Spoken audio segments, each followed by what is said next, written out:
আসতে অনেক দেরি হয়ে গেছে, রাত্র হয়ে গেল।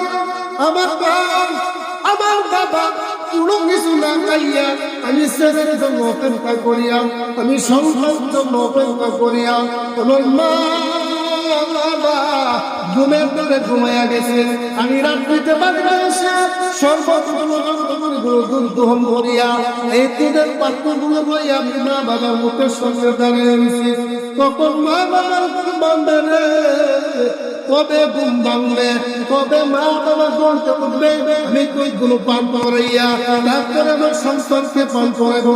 ও আল্লাহ, আল্লাহ গো, ওই দিন রাত্রে না দুটা সংসার ছিল ছোট ছোট, তারা পেটের কিনায় ছোট করতেছে, তারা মাটিতে ঘোরাঘুরি করতেছে, আমার পায়ের মধ্যে অনেক সুন্দর করেছে।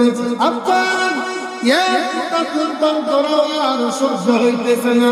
ও মালিক, আমি তুমি আপনার খুশি করার জন্য, তুমি আল্লাহ হুকুম করার জন্য আমার মা বাবাকে দেখিয়া আমি সন্তান মুখে খাবার দিছি না।